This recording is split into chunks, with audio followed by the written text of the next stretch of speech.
तो हेलो दोस्तों, welcome back in my new video. तो एक बार फिर से मैं आप सभी लोगों का स्वागत करता हूँ हमारी एक और नई वीडियो में। ये कैसी जगह है जैसी हमें चाहिए थी।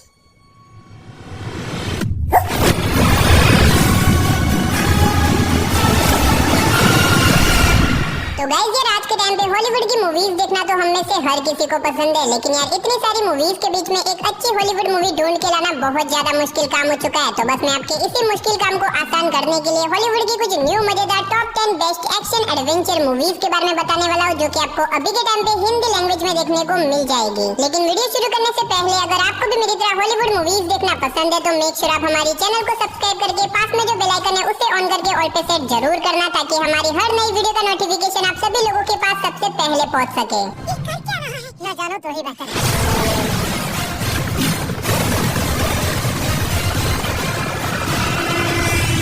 तो चलिए बिना देरी के वीडियो की शुरुआत करते हैं हमारी आज की नंबर 10 की मूवी से, जिसका नाम है दी पेगन किंग। ये 2018 में रिलीज हुई एक एक्शन वॉर मूवी है, जिसे IMDb की तरफ से 6 आउट ऑफ 10 की रेटिंग मिली हुई है। इस मूवी के अंदर में कहानी दिखाई जाती है एक किंगडम की, जिसके राजा और उसके बेटे को कुछ बहुत ही खतरनाक लोग जान से मार देते हैं। अब ऐसे में ये राजा मरने से पहले अपनी पूरी सल्तनत नामिज नाम के एक लड़के को सौंप देता है, यानी कि वो नामिज को इतने बड़े सल्तनत का वारिस बना देता है, जो कि वो इस किंगडम का राजा बन चुका है। अब ऐसे में नामिज इतने बड़े किंगडम को कैसे संभालेगा, और ऊपर से उसे राजा और उसके बेटे के कातिल को भी ढूंढना है। तो क्या आखिर वो उसे ढूंढ पाता है या फिर नहीं, वही सब कहानी जानने के लिए आपको इस मूवी को देखना पड़ेगा। अब मैंने सिर्फ आपको यहाँ पे मूवी की बेसिक सी स्टोरी बताई है। असल में मूवी के अंदर आपको काफी कमाल की स्टोरी देखने को मिलने वाली है। अगर आपको हिस्टोरिकल एक्शन वॉर मूवी देखना पसंद है तो डेफिनेटली आपको इस मूवी को वन टाइम वॉच के लिए एक बार जरूर ट्राई करना चाहिए। तो नंबर 9 पे जो मूवी आती है उस मूवी का नाम है फ्रीलांस। ये 2023 में रिलीज हुई एक एक्शन कॉमेडी मूवी है, जिसे IMDb की तरफ से 5.5 आउट ऑफ 10 की रेटिंग मिली हुई है। इस मूवी के अंदर में कहानी दिखाई जाती है चार्ली नाम के एक बहुत बड़ी जर्नलिस्ट की, जिसे एक बहुत ही खतरनाक आदमी का इंटरव्यू लेने के लिए भेजा जाता है। अब ऐसे में चार्ली को प्रोटेक्ट करने के लिए एक जॉन नाम के एजेंट को भी उसके साथ भेजा जाता है, ताकि वो उसको सेफली अपनी मंजिल तक पहुंचा सके। लेकिन कहानी में ट्विस्ट तो बताया जब इसी बीच रास्ते में उन लोगों के ऊपर एक बहुत बड़ा जानलेवा अटैक हो जाता है। अब ऐसे में जॉन चार्ली और उसके क्लाइंट को कैसे बचाएगा, और आखिर वो लोग कौन है जो कि चार्ली और उसके क्लाइंट को मारना चाहते हैं, वही सब कहानी जानने के लिए आपको इस मूवी को देखना पड़ेगा। अब इस मूवी के अंदर आपको काफी कमाल के एक्शन के साथ साथ बहुत ही तगड़े लेवल की कॉमेडी भी देखने को मिल जाएगी। अगर आपको एक्शन के साथ कॉमेडी वाली मूवी देखना पसंद है तो डेफिनेटली आप इस मूवी को ट्राई कर सकते हो। तो नंबर 8 पे जो मूवी आती है उस मूवी का नाम है दी वेडिंग अनप्लानर। ये 2020 में रिलीज हुई एक रोमांस कॉमेडी मूवी है, जिसे IMDb की तरफ से 5.7 आउट ऑफ 10 की रेटिंग मिली हुई है। इस मूवी के अंदर में कहानी दिखाई जाती है एलेक्सिया नाम की एक लड़की की, जो कि एक ऐसी एजेंसी में काम करती है जो कि बेसिकली लोगों की शादी करवाने का काम करती है। अब ऐसे में एक दिन एलेक्सिया को अपनी ही एक फ्रेंड की शादी करवाने के लिए इनवाइट किया जाता है, जिसके बाद वो निकल जाती है अपनी फ्रेंड की शादी करवाने के लिए। लेकिन कहानी में ट्विस्ट तो बताया जब वहाँ पे जाने के बाद एलेक्सिया को अपनी ही फ्रेंड की मंगेतर से प्यार हो जाता है। लेकिन कहानी में ट्विस्ट तो बताया जब धीरे धीरे करके इन लोगों का अफेयर हद से ज्यादा बढ़ जाता है, जिसकी वजह से ये दोनों एक बहुत बड़ी प्रॉब्लम में फंस जाते हैं। अब आखिर ये प्रॉब्लम क्या है और आगे मूवी में इन दोनों के साथ क्या कुछ होने वाला है, वही सब कहानी जानने के लिए आपको इस मूवी को देखना पड़ेगा। अब ये भी एक काफी कमाल की कॉमेडी मूवी है। अगर आपको कॉमेडी से रिलेटेड मूवी देखना पसंद है तो भी आप इस मूवी को एक बार ट्राई कर सकते हो। तो नंबर 7 पे जो मूवी आती है उस मूवी का नाम है दी परफेक्ट पेशेंट। ये 2019 में रिलीज हुई एक मिस्ट्री थ्रिलर मूवी है, जिसे IMDb की तरफ से 6.7 आउट ऑफ 10 की रेटिंग मिली हुई है। इस मूवी के अंदर में कहानी दिखाई जाती है एक बहुत ही खतरनाक सीरियल किलर की, जिसने अब तक पूरे वर्ल्ड के अंदर लगभग 30 से भी ज्यादा मर्डर कर चुका है। अब इसी बीच हमें कहानी दिखाई जाती है थॉमस नाम के एक ऑफिसर की, जो कि किसी तरह उस सीरियल किलर को पकड़ लेता है। लेकिन असल में उसने उस सीरियल किलर को नहीं पकड़ा, बल्कि वो किलर खुद ही अपने आप को सरेंडर कर देता है। लेकिन कहानी में ट्विस्ट तो बताया जब कुछ सालों के बाद उनके शहर के अंदर एक और मर्डर हो जाता है, जिसके बाद थॉमस को पता चलता है कि असल में उन्होंने जिस किलर को पकड़ा है वो एक नॉर्मल इंसान है और रियल किलर तो अभी भी आजाद घूम रहा है। जिसके बाद थॉमस निकल जाता है उस किलर को ढूंढने के लिए। तो बाकी क्या थॉमस उस किलर को ढूंढ पाता है फिर नहीं, और आगे मूवी में जो कुछ भी इंटरेस्टिंग चीजें होती है वो सब जानने के लिए आपको इस मूवी को देखना पड़ेगा। अगर आपको इस तरह की मिस्ट्री से भरी हुई मूवी देखना पसंद है तो आप इस मूवी को एक बार ट्राई कर सकते हो। तो नंबर 6 पे जो मूवी आती है उस मूवी का नाम है केजी फायर 1। ये 2021 में रिलीज हुई एक क्राइम थ्रिलर मूवी है, जिसे IMDb की तरफ से 6.7 आउट ऑफ 10 की रेटिंग मिली हुई है। इस मूवी के अंदर में कहानी दिखाई जाती है केली नाम की एक MMA फाइटर की, जिसकी छोटी बहन एक दिन अचानक से गायब हो जाती है। अब ऐसे में केली अपनी बहन को ढूंढने की बहुत ज्यादा कोशिश करती है, लेकिन बहुत ढूंढने के बाद भी उसे अपनी बहन नहीं मिलती। और ऐसे में वो पुलिस में भी कंप्लेन करती है, लेकिन कहीं से भी उसे अपनी बहन का पता नहीं चलता। जिसके बाद वो खुद ही डिसाइड करती है कि वो खुद ही जाके अपनी बहन को ढूंढेगी। अब ऐसे में केली खुद ही निकल जाती है अपनी बहन को ढूंढने के लिए, और इसी बीच उसे कुछ ऐसी चीजों के बारे में पता चलता है जो कि मेरे हिसाब से आपको मूवी देख के ही पता करना चाहिए, क्योंकि अगर मैंने वो सारी चीजें आपको यहाँ पे बता दिया तो मूवी की स्टोरी पूरी की पूरी रिवील हो जाएगी। तो अब ऐसे में क्या केली अपनी बहन को ढूंढ पाती है फिर नहीं, और उसकी बहन कहाँ गायब हो गई थी वही सब कहानी जानने के लिए आपको इस मूवी को देखना पड़ेगा। तो नंबर 5 पे जो मूवी आती है उस मूवी का नाम है स्कल द मास्क। ये 2020 में रिलीज हुई एक एक्शन थ्रिलर मूवी है जिसे IMDb की तरफ से 4.9 आउट ऑफ 10 की रेटिंग मिली हुई है। इस मूवी के अंदर में कहानी दिखाई जाती है एक शहर की, जहाँ पे अचानक से एक बहुत अजीब तरह का मास्क वाला आदमी आ जाता है जो कि एक एक करके बहुत सारे लोगों को जान से मारने लग जाता है। अब इसी बीच हमें कहानी दिखाई जाती है मारी नाम के एक डिटेक्टिव की, जिन्हें मिशन दिया जाता है इस सीरियल किलर को पकड़ने का, जिसके बाद मारी निकल जाती है अपने मिशन को पूरा करने के लिए। लेकिन ये इतना भी आसान नहीं है क्योंकि उस किलर को पकड़ना लगभग इम्पॉसिबल है, क्योंकि वो किलर कोई नॉर्मल इंसान नहीं है, जिसकी वजह से उसे मारना भी बहुत ज्यादा मुश्किल है। अब आखिर ये किलर कौन है, कहाँ से आया और आखिर ये लोगों को क्यों मार रहा है और ऐसे में क्या मारी उस किलर को ढूंढ के अपने मिशन को पूरा कर पाती है फिर नहीं, वही सब कहानी जानने के लिए आपको इस मूवी को देखना पड़ेगा। लेकिन हाँ, इस मूवी के अंदर आपको बहुत ज्यादा खून खराबा देखने को मिलेगा। तो अगर आपको इस तरह की खून खराबे वाली मूवी देखना पसंद है तो आप इस मूवी को एक बार ट्राई कर सकते हो। तो नंबर 4 पे जो मूवी आती है उस मूवी का नाम है कॉन्सिक्रेशन। ये 2023 में रिलीज हुई एक हॉरर मिस्ट्री मूवी है जिसे IMDb की तरफ से 5.2 आउट ऑफ 10 की रेटिंग मिली हुई है। इस मूवी के अंदर में कहानी दिखाई जाती है ग्रेस नाम की एक लड़की की, जिसके भाई की एक दिन अचानक से एक मिस्टीरियस तरीके से डेथ हो जाती है। अब ऐसे में ग्रेस को लगता है कि उसके भाई की डेथ नेचुरल नहीं बल्कि एक मर्डर था, जिसके बाद वो एक पुराने चर्च में चली जाती है ताकि यहाँ पे आके वो अपने भाई के मर्डर के पीछे की मिस्ट्री को सुलझा सके। लेकिन कहानी में ट्विस्ट तो बताया जब वहाँ पे जाने के बाद ग्रेस का सामना कुछ बहुत ही खतरनाक चीजों से हो जाता है, जिसकी वजह से वो एक बहुत बड़ी प्रॉब्लम में फंस जाती है। आखिर ये प्रॉब्लम क्या है और आखिर ग्रेस के भाई की मौत कैसे हुई, वही सब मिस्ट्री से भरी हुई कहानी जानने के लिए आपको इस मूवी को देखना पड़ेगा। अब अगर आपको इस तरह की हॉरर और मिस्ट्री से भरी हुई मूवीज देखना पसंद है तो आप इस मूवी को एक बार ट्राई कर सकते हो। मूवी के अंदर आपको काफी कमाल का थ्रिल एक्सपीरियंस करने को मिलेगा, जो कि आपको मूवी की स्टार्टिंग से लेके एंड तक पूरा बांध के रखेगा। तो नंबर 3 आपको इस मूवी को देखना पड़ेगा। तो यार नंबर 2 पे आपको एक नहीं बल्कि टोटल 3 मूवी देखने को मिलने वाली है, कुंग फू पांडा पार्ट 1, पार्ट 2 एंड पार्ट 3। अब ये 2008 में रिलीज हुई एक बहुत ही कमाल की कॉमेडी एडवेंचर मूवी है जिसे IMDb की तरफ से 7.6 आउट ऑफ 10 की रेटिंग मिली हुई है। अब अगर बात करें इस मूवी की कहानी के बारे में तो इसके अंदर में कहानी दिखाई जाती है पो नाम के एक पांडा की, जो कि ड्रैगन योद्धा बनना चाहता है। अब आखिर ये ड्रैगन योद्धा क्या है और आखिर क्या पो ड्रैगन योद्धा बन पाते हैं फिर नहीं, और इस बीच उसे किन किन प्रॉब्लम्स का सामना करना पड़ता है, वही सब कहानी जानने के लिए आपको इस मूवी को देखना पड़ेगा। अब ये तीनों ही मूवी बहुत ही ज्यादा कमाल की है। अगर आपने अभी तक इनमें से किसी भी मूवी को नहीं देखा, मैं आपको हाईली रिकमेंड करूंगा। अगर आपको एनिमेटेड मूवीज देखना पसंद है देन डेफिनेटली आप इन तीनों ही मूवीज को एक बार जरूर ट्राई करना। तो फाइनली नंबर 1 पे जो मूवी आती है उस मूवी का नाम है रेड नोटिस। ये 2021 में रिलीज हुई एक बहुत ही कमाल की एक्शन कॉमेडी मूवी है जिसे IMDb की तरफ से 6.3 आउट ऑफ 10 की रेटिंग मिली हुई है। अब यार मुझे पता है आप में से बहुत सारे लोगों ने ऑलरेडी इस मूवी को देख रखा है, लेकिन अभी भी बहुत सारे ऐसे लोग हैं जिन्होंने इस मूवी को नहीं देखा। तो जिन्होंने भी इस मूवी को नहीं देखा या फिर आप एक बार फिर से इस मूवी को देखना चाहते हो तो अभी के टाइम पे ये मूवी आपको हिंदी लैंग्वेज में देखने को मिल जाएगी। तो खैर चलिए उसी के साथ हमारी आज की वीडियो को इधर ही खत्म करते, मिलते और किसी नई वीडियो के साथ। तब तक के लिए आप इन सारी मूवीज को देख के एंजॉय करो।